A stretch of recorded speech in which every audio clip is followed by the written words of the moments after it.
Hello everyone, welcome back to Easy English Keynote. Well, I'm Sanjay Negi. Today I'm coming with very most important topic, which is list of collective noun. You can see here list of collective noun. It is the parts of collective noun.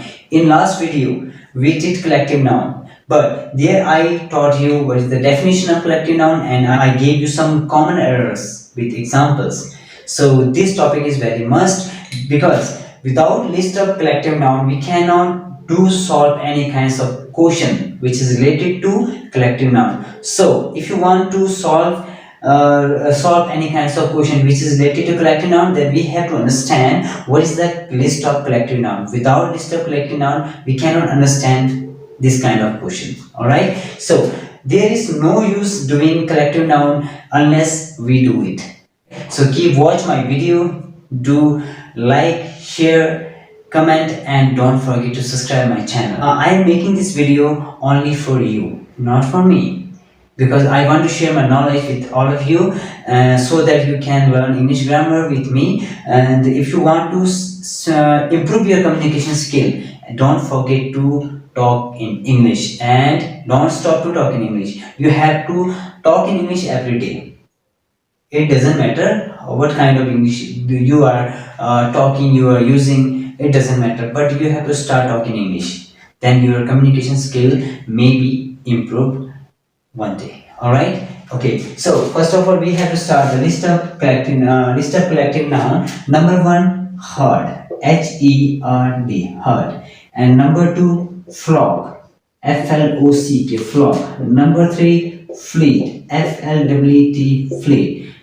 Number four, baby, B-E-V-Y, baby. Number five, pride, P-R-I-D-E, pride. Number six, school, S-C-H-O-O-L, school. And number seven, swarm, S-W-A-R-M, swarm.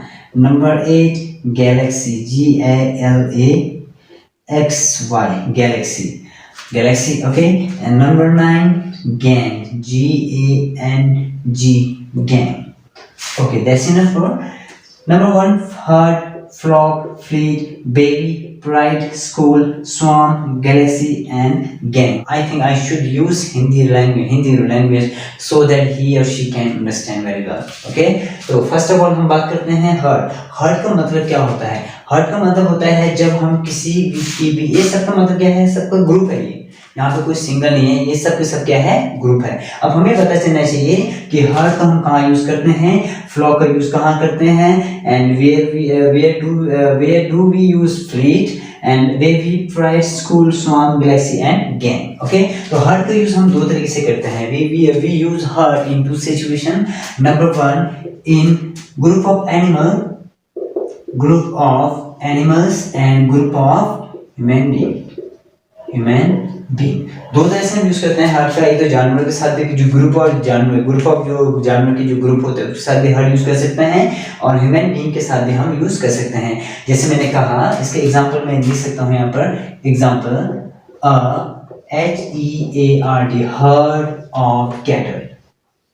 Heard of cattle. Cattle का मतलब होता है घरेलू जानवर, यानी कि जानवरों का ग्रुप को हम बोलते हैं हर्ड कहते हैं. और इसी के साथ अगर ह्यूमन बीइंग की यूज करें तो हम कह सकते हैं हर्ड ऑफ बॉयज और गर्ल्स.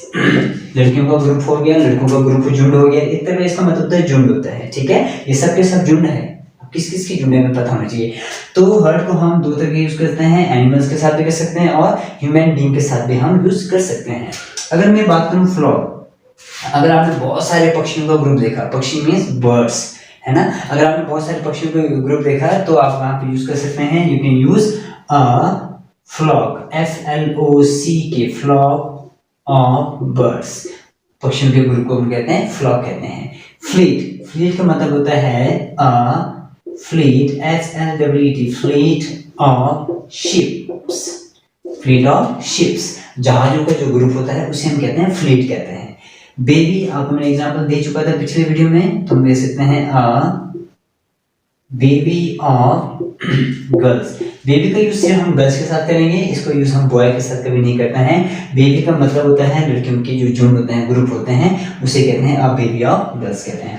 प्राइड, प्राइड मीन्स होता है PRIDE, pride of line, जो शेरों का लाइन्स, प्राइड ऑफ लाइन्स, जो शेरों का ग्रुप होता है उसे हम कहते हैं प्राइड कहते हैं। स्कूल, अब स्कूल का मतलब क्या हो सकता है, यहाँ लिख सकेंगे हम अ स्कूल ऑफ फिश, मछलियों का जो ग्रुप होता है उसे हम कहते हैं स्कूल कहते हैं। जो भी मछलियों पालते हैं, मछलियों में बहुत सारे ग्रुप होता है उसे हम कहते हैं स्कूल कहते हैं, स्कूल ऑफ फिश कहते हैं। उसके बाद है स्वाम, स्वाम का मतलब होता है SWARM, स्वाम ऑफ इंसेक्ट, इंसेक्ट्स। इंसेक्ट का मतलब होता है कीड़े मकोड़े, जितने भी छोटे छोटे कीड़े हैं, चाहे जो मर्जी हो, चाहे मक्खी हो, चींटी हो, या फिर मच्छर हो, या फिर केंचुआ, व्हाटएवर, जितने भी छोटे मोटे कीड़े हैं मकोड़े होते हैं उन सब के ग्रुप को हम कहते हैं स्वाम कहते हैं। ऑलराइट, क्लियर हो गया। उसके बाद है गैलेक्सी, गैलेक्सी तो पता ही होगा आपको, Galaxy of stars, Galaxy of star, जो तारों का ग्रुप होता है उसे हम कहते हैं गैलेक्सी कहते हैं। ठीक है। गैंग, गैंग में आपको पता है हम लिख सकते हैं यहाँ पर gang of bandits, BENDITS, bandit, BAN होता है, बैंड BAN नहीं होता है, BAN, बैंडिट्स, BANDITS, बैंडिट्स का मतलब होता है डाकू, जो डाकुओं का ग्रुप होता है उसे हम कहते हैं गैंग कहते हैं, या चोरों का ग्रुप होता है थीव्स, तो हम थीव्स के साथ भी हम यूज कर सकते हैं। तो ये था हमारा very important topic, very most important topic, list of collective noun. Without this list of collective noun we cannot solve any kinds of question which is related to collective noun. So you have to understand this topic. If you don't understand and if you won't understand, अगर आप इसको नहीं समझते हो या नहीं समझोगे, then you can drop your comment in my comment box. All right, and don't stop to learning. You have to learn every day.